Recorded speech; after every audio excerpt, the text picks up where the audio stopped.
Hei, Ulli on siin. Ja nagu lubatud, siis tänane video tuleb õuest. Ning tänases videos keskendume me ühele minu lemmikautole, milleks on siis Daisy. Aga enne veel, kui me saame rääkida, kes ja miks on Daisy, mis ta head on, mis ta halb on, tuleb auto puhtaks pesta. Sest et kuna praegu on kevad ja ma elan maal, siis on kõik teed on niivõrd sopased, et auto on nii must, et sealt alt ei näegi kõige olulisemaid asju. Nii et lähme peseme ära.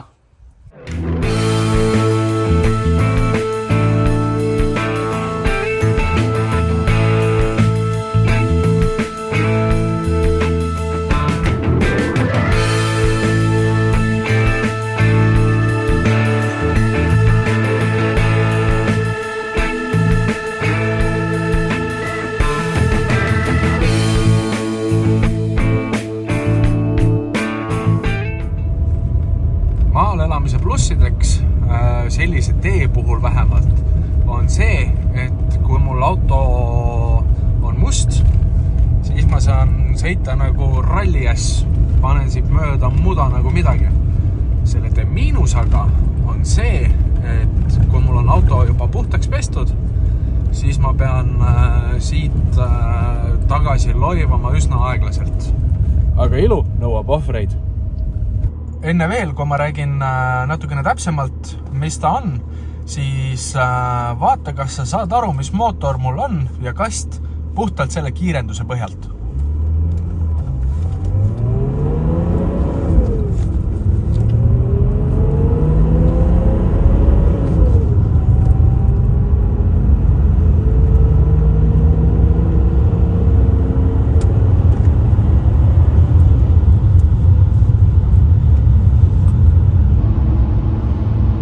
Kui hästi seda siit video pealt kuulda on, aga Daisy on tegelikult üks minu kõige vaiksemaid autosid, mis mul kunagi olnud on.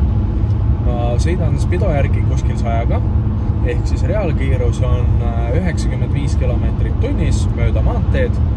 Natukene on teemüra, kuna täna ka tuuline ilm, päris tuuline ilm, siis on ka natukene kuulda siis ka seda tuulehäält. Kuid ma saan siiski normaalse häälega väga ilusa vestluse maha pidama.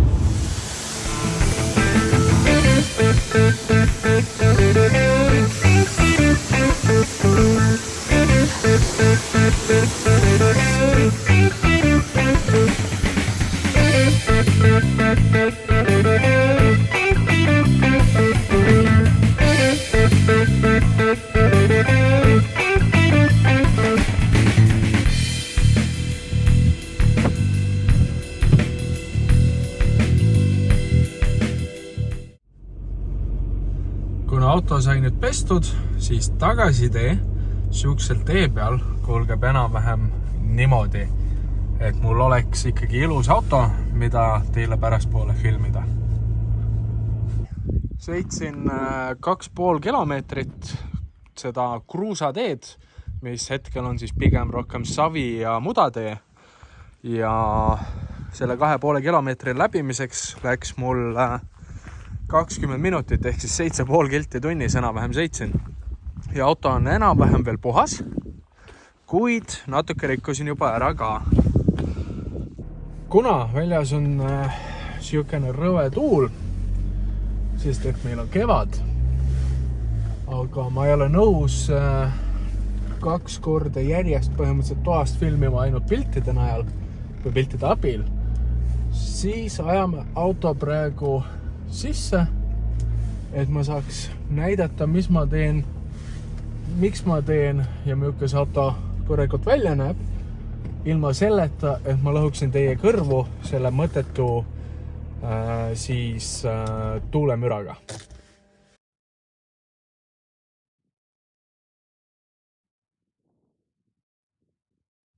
Adu!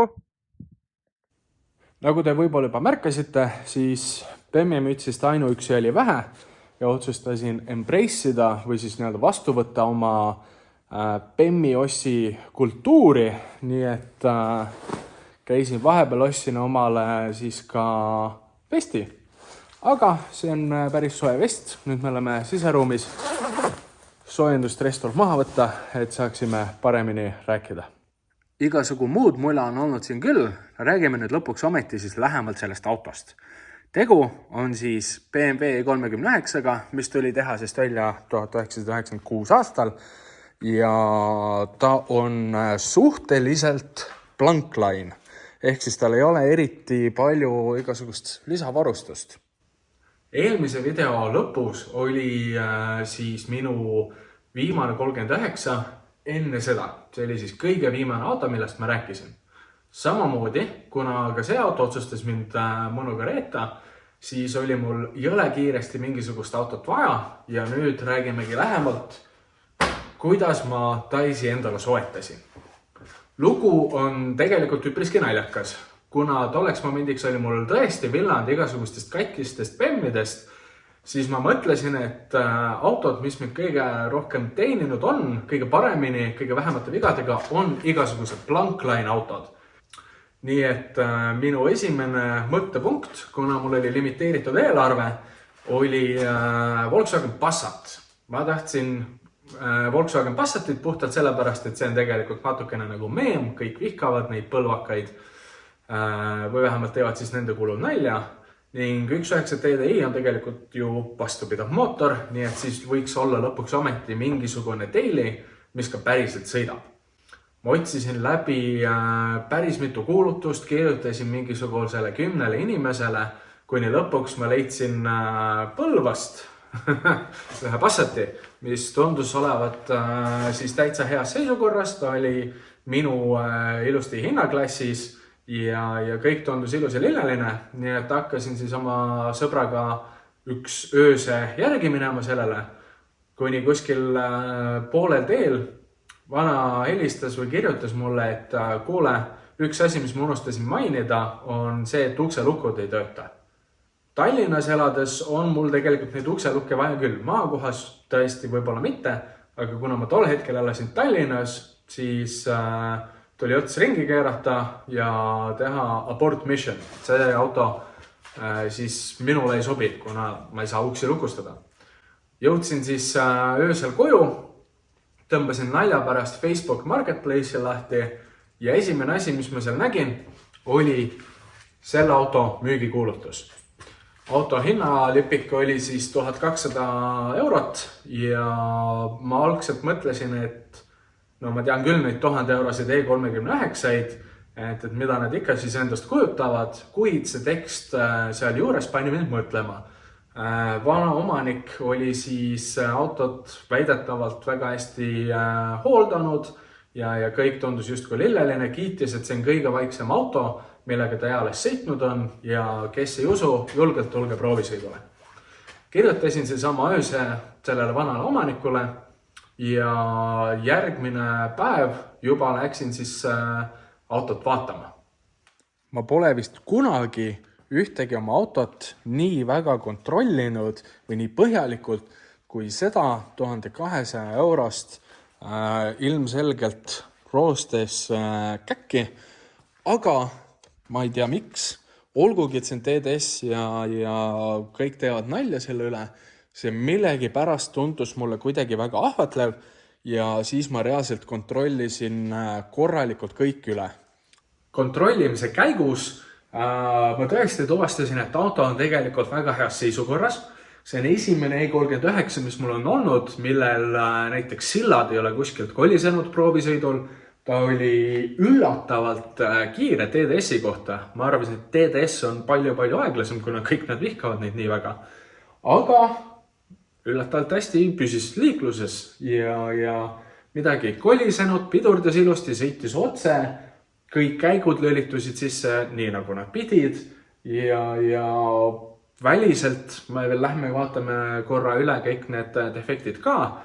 Väliselt võib-olla tõesti ei ole nii ilus kui teised bemmid, aga sellegi poolest on tal kere, või vähemalt tol hetkel ostes oli see kere suhteliselt heas seisukorras. Nii et ma mõtlesin, et ma ei näe põhjust, miks mitte seda autot osta. Kõik oli ju piltlikult öeldes väga ilus ja jah, ma leidsin seal paar viga, et siin hooratas koliseb jõledasti, Vähemalt tol hetkel ma arvasin seda, mingisugust kindlat diagnoosi siia pandud ei ole, kuid nüüd mul on alust arvata, et võib-olla koliseb midagi muud, aga see selleks. Ja teine asi on kütuseleke. Kõrgsurvepumbast tulevad torud, mis lähevad siis pihustiteni, need lekivad kuskilt kõrgsurvepumba lähedalt. Kas need torud ei ole korrektult kinni keeratud või on seal midagi katki? Seda me veel tuvastame. Mis on siis need välised defektid, millest ma kogu aeg räägin? Juba autoostu hetkest kapott on siukene. Siin on mingisugune mõlk, seal kohas on värv läinud ning siin kohas on midagi eriti huvitavat. Minu parim panus nendele muhkudele on siis see, et viskosidur kunagi ammu otsustas lahkuda oma kohalt ja lendas siis ülespoole täpselt vastu kapotti. Eelmine omanik kahjuks aga midagi sellest ei teadnud, aga ega see väga midagi ei muuda ka siin juures. Standardne igal BEM-il või siis siukses vanuses oleval autol on roostes ja mullitavad esitiivad. See on siis juhipoolne tiib, mis siit kohast on eriti kole. Järgmine asi on ukse ääred. Juhipoolne uks on siis kõige koledam, siit juba seda roostet piltlikult öeldes tilgub. Ja kui ma ostsin, siis ta oli veel pindmine rooste, nüüdseks on ta läbiv. Siin tagaratta koopal on ka siukene, seda vist enam algeks väga nimetada ei saa. Algselt ostes oli ta kuskil siinmaal ja nüüd selle talvega on ta sinnamaani edasi läinud. Pisikene rooste täp siin tagatule juures ning üks kõige hullemaid asju selle auto juures, nagu iga E39 juures, on tagaluuk. Tagaluuk rõvedalt roostetab igasugusest turkast, kus ta vähegi saab. Nüüd üks õudsamaid kohti selle auto juures on see nurk siin. Ilmselgelt siin on kuskile otsa sõidetud, see kõik koht on ära pahteldatud, ära roostetanud ja ega see tagastange ka siin väga ilus välja ei näe. Ma ei tea, kas kaamera peale jääb, aga tagastange on mingi hetk värvimises käinud, nii et siin kohas on joon, sealt on hall, siit on roosa. Ka selle tagaratta juures on pisikene roostetäpikene ning siin see tagumine karp samamoodi roostetab siis sealt kohast ja sealt kohast. Keegi on siin juba ilmselgelt tegelenud, eelmine omanik, kui ma õigesti mäletan, aga ta on jäänud suhteliselt viimistlemata, aga samas auto hinnakiri oli siis, või hinnalipik oli 1200 eurot ja suutsin alla tingida 800 euri peale. Ka kõrvalistuja uks on siit kohast ilusti roostes. Ja lõpuks jõuame ringiga tagasi ka siia juhitiiva juurde, või juhitiiva, esitiiva. Ja ka see on normaalselt ära roostetanud. Ja esistange on ka läbinud siis igasuguseid võitlusi ja ei ole enam oma esimesest nooruses. Seest ma ei hakanud siis täisdetailingut tegema, kuna meil on ikkagi kevad, kõik on mudane ja sellel ei ole veel pointi. Suve poole teeme ära. Aga siit seestpoolt vaadates vaatame üle, mis mul sisustusest on. Standardne BMW puitliistud, siuksed tumedamad. Ja asi, mida ma olen siis harva näinud E39-tel, on see, et ainult eesmised aknad on elektrilised. Taga mul on ikkagi jõusaali aknad, aga mind see väga ei murjenda. Tal on low spidomeeter või isegi võiks öelda very low, ehk siis tal ei ole isegi näidikuid, et kui mul on uks näiteks lahti, ongi ainult põhiinformatsioon, ohutuled, õli service ja siis odomeeter. Raadioks siin autos on BMW Reverse RDS, ehk siis see pisikene paneel, millel ei ole trip-computerit siin külje peal, aga tal on kassetid mängija ja saan ilusti panna siis oma Queeni kasseti siia sisse.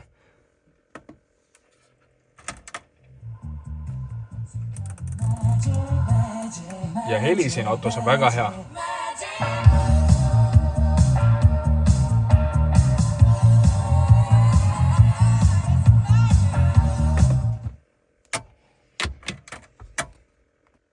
Muidugi, kui ma ostsin, siis seda raadiot siin autos alguses ei olnud.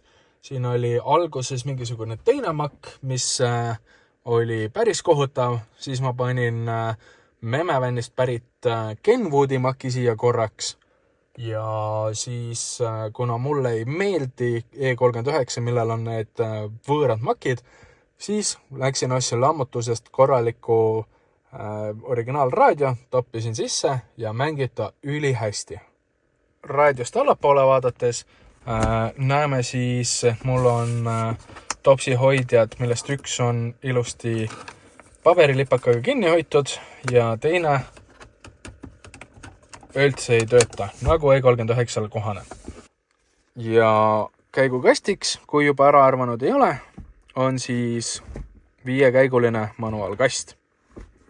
Kuna see on ka madala varustustasemega auto, siis siin üleval ei ole seda taustvalgustust või seda nii-öelda ambient lightingut. Ehk siis, kui ma pimedas sõidan, mul ei ole mingisugust ilusat oranži tuld, kui ma käiku vahetan.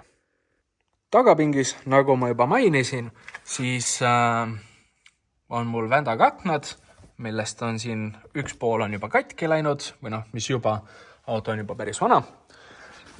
Kuid siin taga istuda on ka päris mõnus, kuigi mina üldjuhul olen siis juhiistme kohal ja siia taha väga ei kipu, see on mul abikaasa pärusmaa.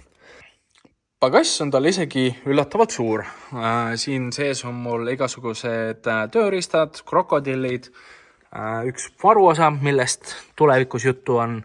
Ja siis siin on mul lisa siis salongi filtrid, mida ma kogemata liiga palju tellisin.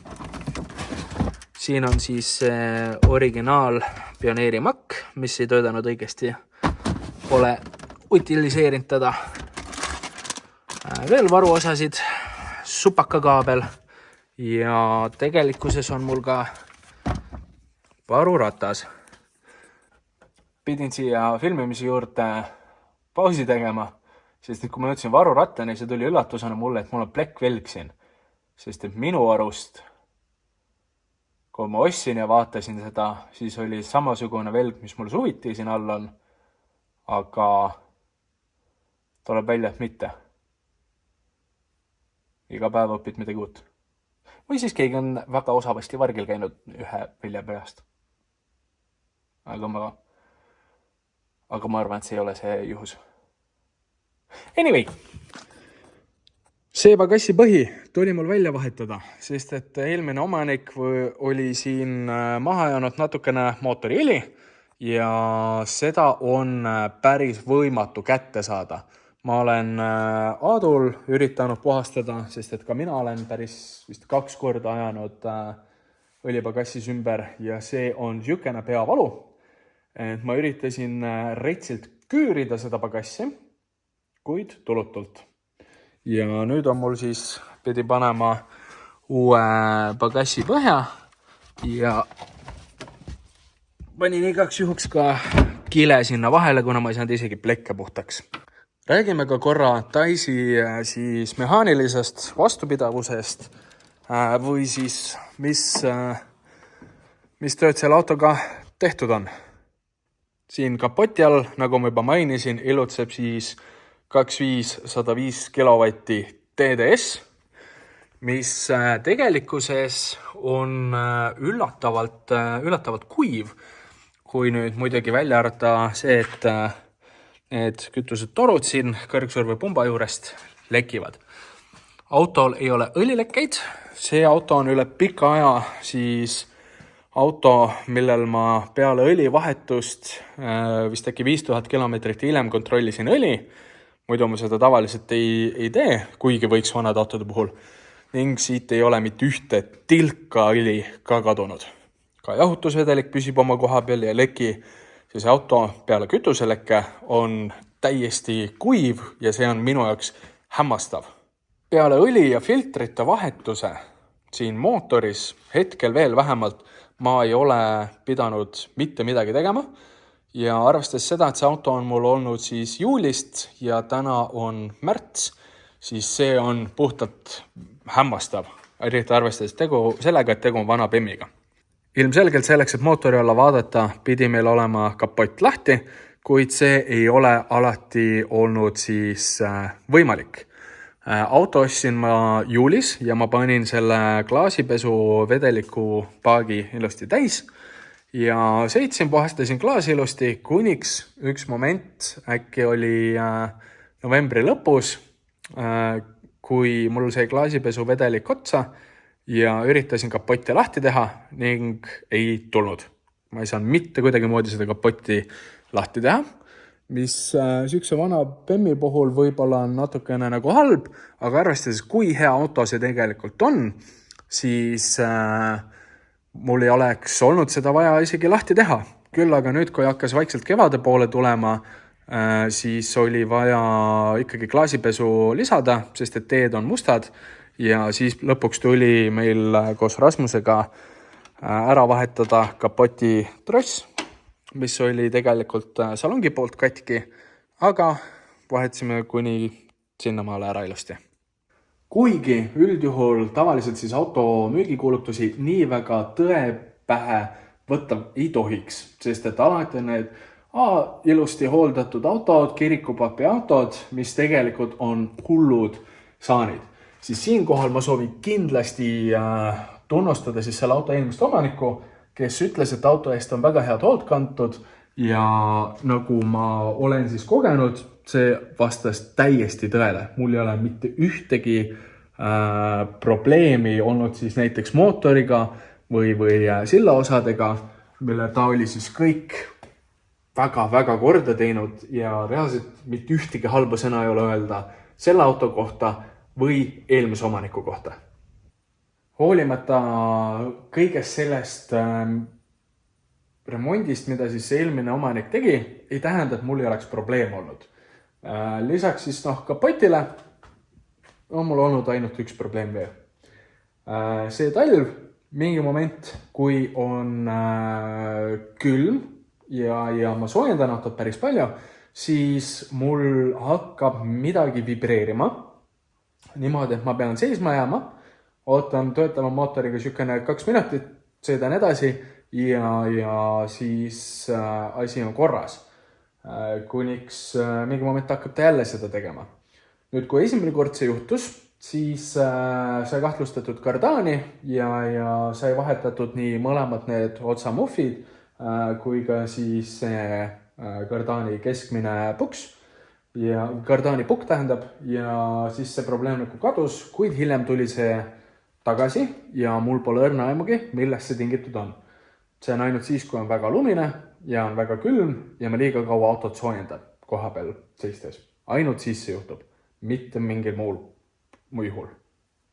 Lisaks kardani probleemile on veel üks kestev probleem tegelikult ja see on see, et ta koliseb, kui ta koha peal töötab õudsasti, mida külmem on väljas, seda rohkem ta koliseb, tühikäigul koliseb ta rohkem, kui pöördeid anda, siis koliseb vähem.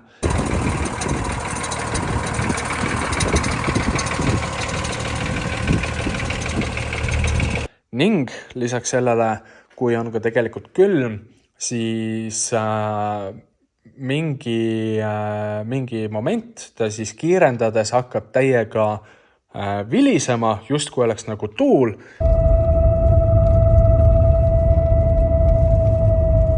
Ja ei tea siiani, millest see tuleneb, aga kui auto või ilmad lähevad soojemaks, siis jääb see vait.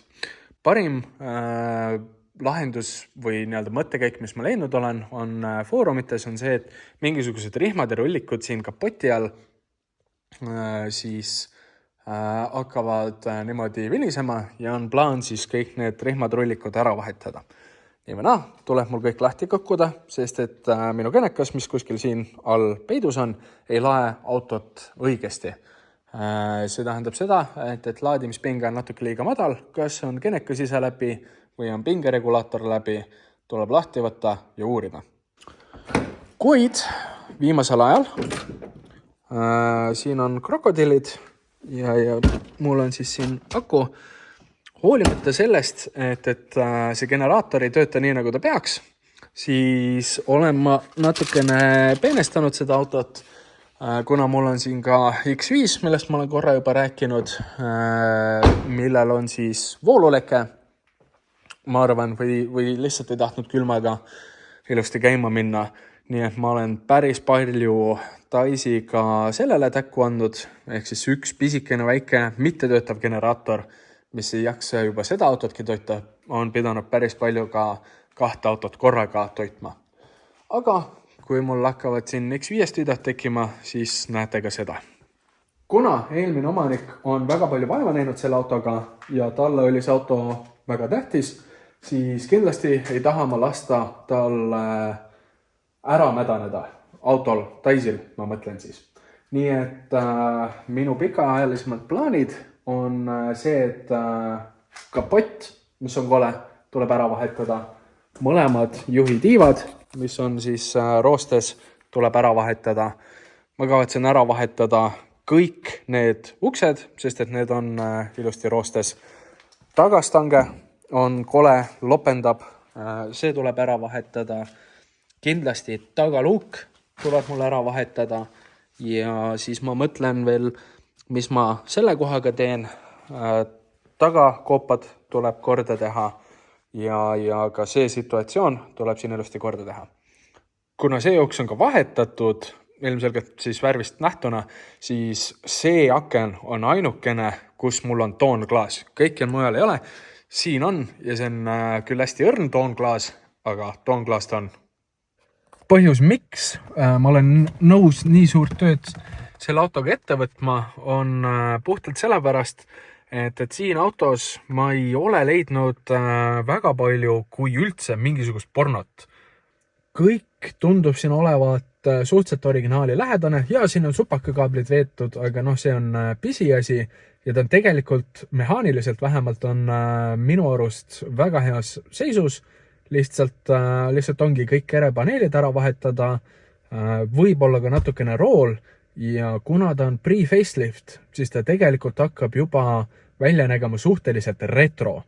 Nii et minu plaan on hoida see auto võimalikult nagu originaali lähedane ja hoida teda pikemalt, et kui kunagi tuleb aeg, nagu nüüd hetkel on E34-dega näiteks, siis see on niisugune hästi kõva retropill, millega lihtsalt ringi kruisida mõnusas vaikuses ja samal ajal minu arust ka äge välja näha, kuna ta on, nagu ma juba 3. korda ütlen, retro. Tal on kõik siin originaal, ta on 96. aasta masin, siin ei ole mingisugust üleliigset tehnoloogiat, kõik on lihtne, lahe, stiilne ja ma kavatsen hoida seda autot siis hästi. Kokkuvõtteks. Daisy on väga vastupidav. Ta on väga hea ja mugav ja vaikne. Tal on hea muusika ja tänu sellele on ta üks minu lemmikautosid kindlasti kõige lemmikum E39, mis mul kunagi olnud on. Ning kuna tal kere on enam-vähem, tehnika on super, siis kindlasti on selles autos potentsiaali teha ta retrokulguriks, kui E39 hakkab vähemaks jääma. Nii et kindlasti, kui sulle meeldis Daisy või mina, siis pane sellele videole like.